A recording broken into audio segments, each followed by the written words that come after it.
Hi, my name is Andrea, and I'm a licensed mental health therapist in the state of Michigan, and welcome to the Connection Diaries.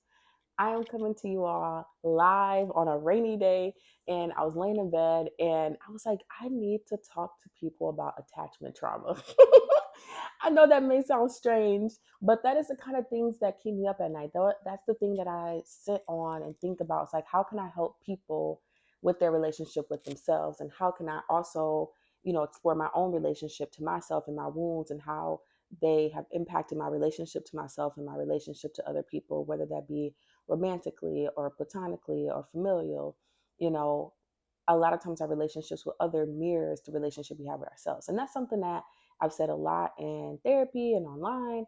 But I want to break that down in a longer video so that folks can watch this and I can assign it as homework if necessary to begin to really think about how their attachment style shows up and how it's impacting their relationship to themselves. So you hear me talk a lot about relationship to self, and Simba's trying to move my camera. Y'all can say hi to Simba. Hopefully he chills. But what I want to talk about is just the theory behind why that is even important. I want to talk about where the wound began, why it's even difficult for us to establish relationship with ourselves.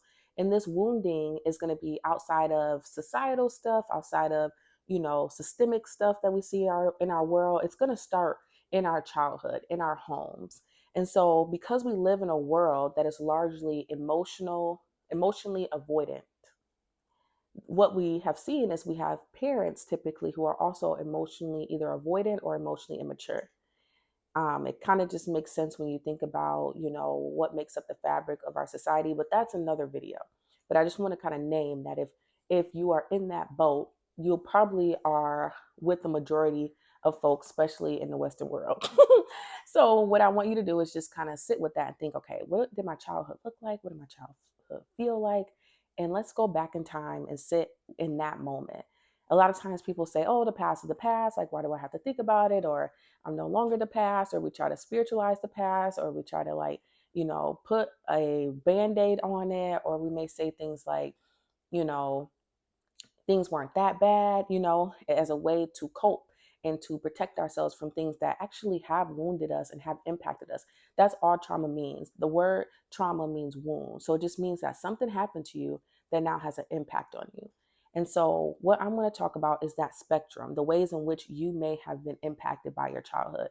And for some people, it's very easy for them to recognize that, oh, yeah, I had a traumatic experience during childhood. And for other people, that word feels too intense to actually embrace. But what I'm going to do is I'm going to break it down in a very practical and easy way so that you can begin to see, like maybe I did struggle. Maybe I have been impacted by some things. And the biggest indicator or the fruit that you will see manifest in your adult life which kind of proves that there was trauma, sometimes could be difficulty in relationships and difficulty with your relationship with yourself. And so if you see that, that's a good start to kind of name like, maybe this started earlier on, and maybe there's some work that I need to do by going back to my childhood and sitting with my inner child and reparenting him or her, right? So that I can be in my adulthood in a healthy way, so that I can connect with myself in a healthy way, so I can connect with others in a healthy way. So that is the core of my brand. So I want to create this video so that I can kind of pin it on my YouTube page, and I'll share snippets of this on other platforms. But really, this is the core messaging. This is where everything began. A lot of our wounding happened in childhood, and it could have happened for a variety of reasons. And so that could be another series of videos. But what I want to do right now is just talk about the impact, and go from there. So I have this little diagram. I just be journaling about these things, and I try to think about different ways to explain them in ways that are practical. Obviously, you can look this stuff online, but I want to explain it in a way that speaks to your heart. And so I'll kind of start up here and then bring it back down. Start here and bring it back down. So what we're going to think about is we're going to think about the spectrum of what is called our attachment styles. On one end of the spectrum, you have anxious attachment. On the other end of the spectrum, you have avoidant attachment. And then there's some that are like in the middle, right? Disorganized attachment is a little bit of a mix, right? Sometimes I swing anxious, sometimes I swing avoidant. And though attachment is a spectrum, we kind of typically lean way or the other. I may show up one way in my romantic relationships versus my platonic relationships versus my work life versus my relationship with myself, but typically they kind of begin to mirror themselves, right? Like if I'm avoidant with myself, I probably also am avoidant with other people, you know? And so what I have found is that to me, the goal of healing is to be able to move towards more of what is called a secure attachment. And the core belief of someone who has a secure attachment is that I am loved and I can trust others. And so what happens is folks on the anxious side of the spectrum, their core belief is that they have to hustle for love, that they are too much, that they're too emotional, that if they don't put the needs of others before their own, that love will leave. On the other side of the spectrum, you have more of avoidance, which is kind of keeps love at arm's length. Like, I am going to, ghost you before you ghost me. I'm not going to let you get too close because if you get too close, you may leave. I'm not going to get too comfortable because if I get too comfortable, I may be disappointed in this relationship. And so you may see, a lot of those stereotypical like behaviors of ghosting, or somebody might be, in terms of dating, they may, be actively texting someone and then kind of slow it down. They may come on strong and then pull back. And people talk about attachment a lot with romance, and that's cool. But I don't want to focus on that as much in this video because I talk a lot about your relationship with yourself because that's where everything starts. And of course, I'm a love girl. I love talking about romantic relationships as well. But everything comes back to you. What shows up internally for you, you mirror that in your relationship. So if you start here, your relationships will begin to shift. They will have to shift because I can't have a relationship with myself that is healthy, that's rooted in self love, and then also entertain relationships with folks who do not honor my needs, who don't show up in a way where I feel seen and heard, et cetera, et cetera. So you can kind of see that connection. Folks who are kind of in the middle have more of a disorganized attachment style. What you typically see is they're like the people who are like, they go back and forth. Like they may be the secret lover boys or the lover girls. And then they all of a sudden they're like, okay, I can't do this. I can't do this anymore. Like, that feels like a little bit of avoidant, but you may see that they come on strong a little bit more with the anxious attachment too, because all of that is rooted in a sense of unworthiness and rooted in the fear of I will be rejected. So anxious folks typically hold on tight and like, I got to do everything I need to hold on to this relationship, to fix this relationship, to make it work. And folks who are avoidant are like, like I'm not even going to get like that intimate with this person because this person is going to leave anyway. And that could be because they think the person is going to leave them or in the relationship, or it could be because of death, right? A lot of people have experienced traumas such as like maybe losing a parent or losing a grandma at a young age. And so sometimes makes it hard for them to really connect and bond with folks in their adulthood in a way that is intimate. I might have a lot of friends. A lot of people might know me. I might be popular, but do they really know me? Do they really see me? Do they really hold space for my soft and tender parts? Or do I feel like I have to do all of that emotional labor by myself? So a lot of avoidance on this side of the spectrum, right? They tend to be hyper independent. They tend to want to spend a lot of time alone. And that stems from childhood. So let's talk a little bit about what kind of potentially created these two attachment styles. So on the anxious side, they typically experience a childhood where they were taught that they were too much, that their emotions, they need to kind of like push them down. Maybe they cried out in their beds like by themselves, or maybe they were told that they were too much. Essentially, they had a caregiver that could not handle their emotional landscape. They could not handle the full range of their emotional experience. Maybe they were told that they have a bad attitude, whatever it was. They got the message that when they feel emotion, ooh, I'm too much, I'm doing too much, this is too big, this is a burden on someone else, right? And so what happens is when they experience their emotions, and when I say they, I used to have an anxious attachment. That's where I started and am on moving towards more of a secure attachment at this point in my life. But a lot of times what happens is when folks who have an anxious attachment experience emotion, they feel also emotionally overwhelmed and they feel like the emotion is a burden to themselves. Like, ew, I get this off of me. Like, I don't want this, or like it's a shame feeling that you feel when you feel that emotion go through your body, and you feel like the emotion is a burden to the people in your life, your community, or anyone that you're trying to ask for help for. So even though you're experiencing all of these emotions and you have this like capacity to feel and the sensitivity that can be a very beautiful thing, you probably see it as like a burden. You probably see it as something that you wish will go away. You probably see it as something that is not a gift. So that's where you start. On the other side, you have the avoidant attachment. Folks who have an avoidant attachment, they were probably, what do you call it? They were probably asked to become an adult too early of age. Maybe they were the oldest child. maybe they probably grew up in an environment that was like hypercritical. They grew up in an environment where their emotional needs were not met. They grew up in an environment where maybe they were constantly compared to other kids in their class, or maybe they were constantly compared to other people on their team, but they did not feel emotionally safe. So what they learned to do is to repress that emotion, to push it down, to, maybe deal with it by themselves. They might have secrets that literally nobody in their lives know. They don't have like, or maybe only one or two, I don't know. They don't have that close intimacy. They don't feel really seen in their relationships, right? They may come off as like healthy and confident. And, again, some of these folks are more popular, right? Because our society, values avoided attachment a lot of times because our society is emotionally avoidant. But secretly, deep down, they feel empty. They feel unseen. They feel unheard. And as they begin to heal, they realize, like, oh, like maybe I want more. Maybe it's something bigger than how I've been living my life. And then again, if I'm somewhere in the middle, I probably have a little bit of both, right? A little bit of mixed childhood patterns, right? Maybe there was some inconsistency in my childhood. Maybe I started off living with one parent and then moved to another, or maybe one parent responded to me one way and another responded to me in another.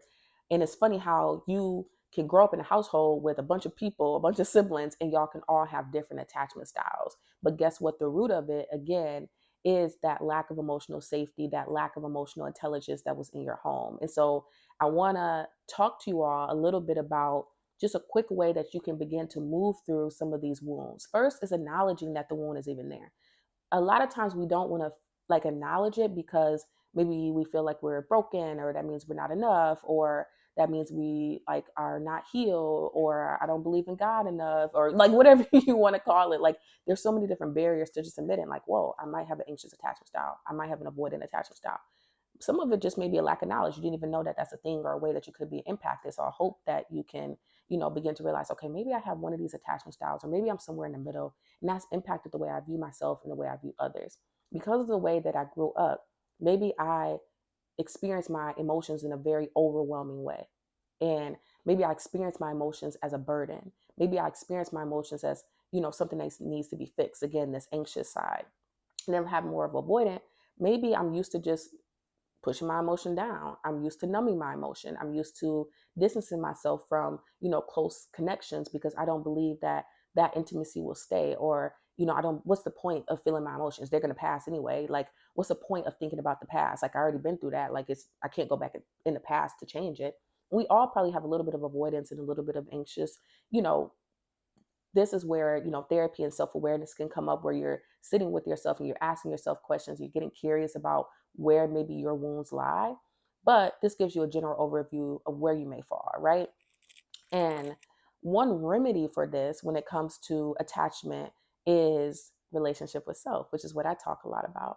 It's reparenting yourself. It's beginning to build new narratives for your inner child. So I think about mini Drea, like the little girl in me who felt like she was too much, who felt like, she wasn't enough, that felt like her emotions were there to torment her, who felt like her sensitivity was a negative thing, right? I'm teaching her a new narrative, that her sensitivity is a gift, that her emotions are teachers, that, I can be soft, that I can be gentle with myself, that I can honor my needs, and that I can exist in spaces with other people who also honor my needs. So that means being vulnerable and putting myself out there, but that also means walking away from situations and from spaces that do not honor what it is that I need, but they, kind of perpetuate the cycle of our childhood experience. So that's one thing that on the anxious side. On the avoidance side, for you may want to think about, how do I, decrease my numbing behaviors?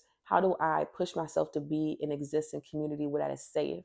How do I express my desire and need for a long time, and recognize that as a valid need, you know, and still give myself space to be loved in the midst of that? How do I feel emotions even if I do feel like, okay, this is just going to pass, or what's the point of feeling this? And I'm going to tell you both sides of the spectrum, what is the point of feeling? Because I realized that the another root of both attachment styles is a lack of self-trust and also a lack of presence. A lot of times our mind is trying to take us to the future or take us stuck in the past. And what is happening right now in this moment is the emotion. It's what I'm experiencing in right now.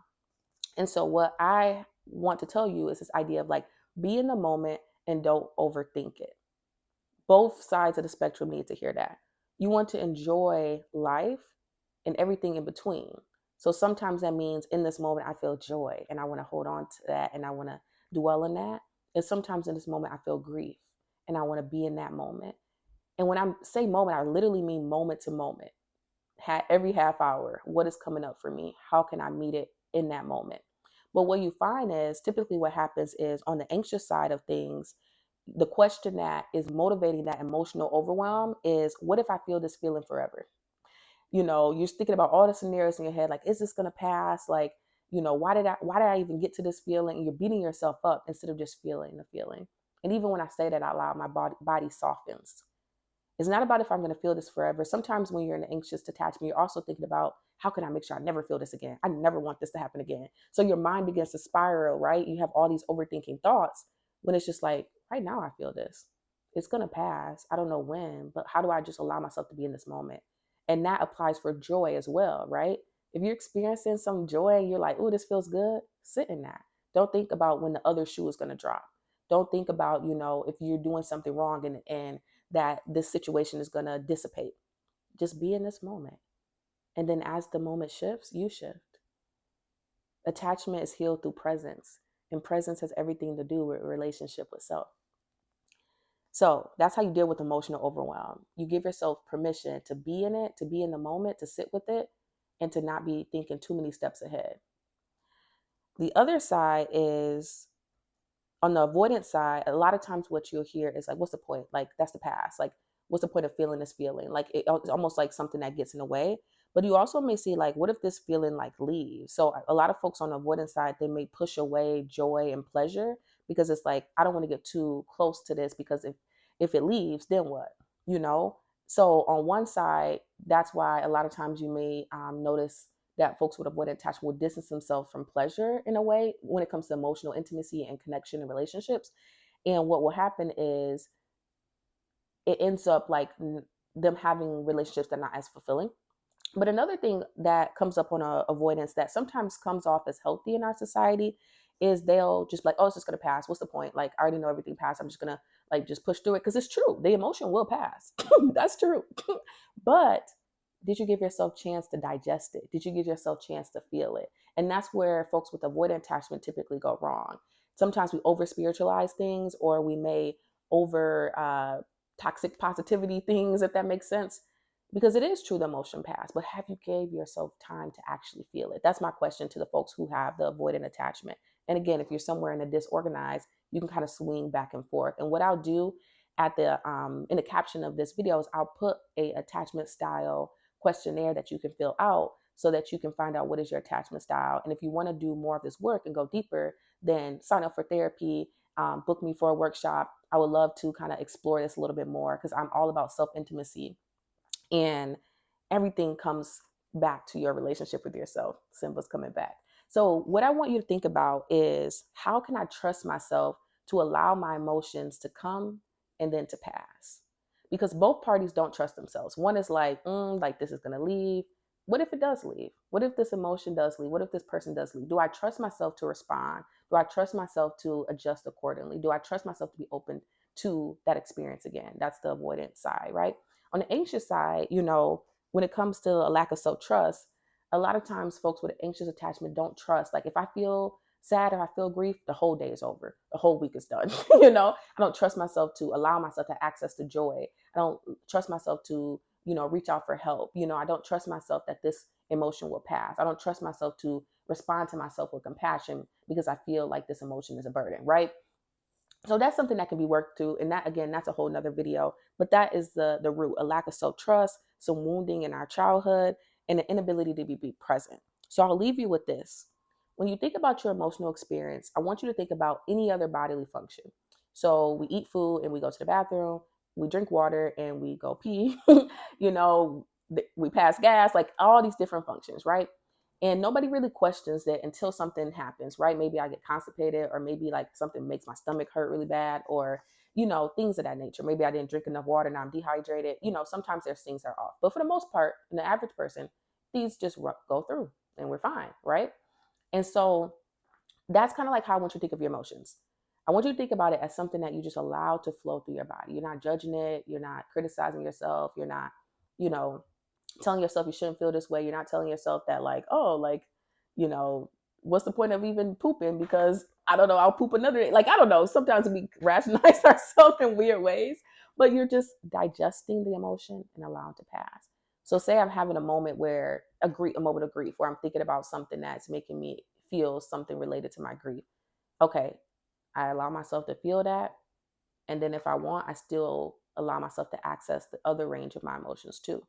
So just because today, I'm experiencing grief doesn't mean that like later tonight I can't have dinner with a friend, if that makes sense. I get to allow myself to be seen in the midst of whatever emotion I'm going through. It's not a burden, not something I have to like, kind of be swallowed in, if that makes sense.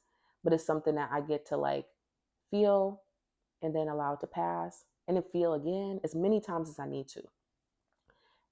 So this video could be way long, but I just want to get on here and just kind of talk about that a little bit, because I always talk about relationship with self, but I want to talk about a little bit more of the theory that that's rooted in. If I view my emotions as sacred, then I will, in theory, right, like also expect the people around me to view my emotions as sacred as well. And so I will exist in emotionally safe spaces. That is the goal. I want to be in emotionally safe space for myself, and I want to exist in emotionally safe spaces. And the way I do that is by healing my attachment. Why am I doing this? Because I want healthy and intimate relationships with myself and with others. I want intimacy. I don't want just a life where I'm hustling and grinding, work wise. I know that's something that we promote. I don't want a life where I'm constantly just putting the needs of others before myself, whether that be you as a parent or as a friend or as a daughter, as a loved one. I don't want a life where I'm in autopilot. I don't want a life when I'm always numbing. I don't want a life where I don't feel seen and heard. If that's what you want, then you got to heal your attachment. You got to go deeper. You got to heal your relationship with yourself. But if you're like, I'm good, I just want to grind. I just want to, put everybody first before my own self. If I just want to like not feel my emotions. I want to kind of recreate the same things I experienced in childhood and my adulthood. Yeah, this work is something that you don't have to do. But if you're like, I want something deeper, I want something more intimate, I want my relationship to myself to feel more intimate, I want to love myself from an authentic and genuine place, and I want to love others from an authentic and genuine place, then this work is for you. So always remember that you are loved, that you are enough, and stay inspired. And just stay connected. Please like, comment, follow, share this video with someone that you think it would benefit. And I will see you next time. And y'all have a good night.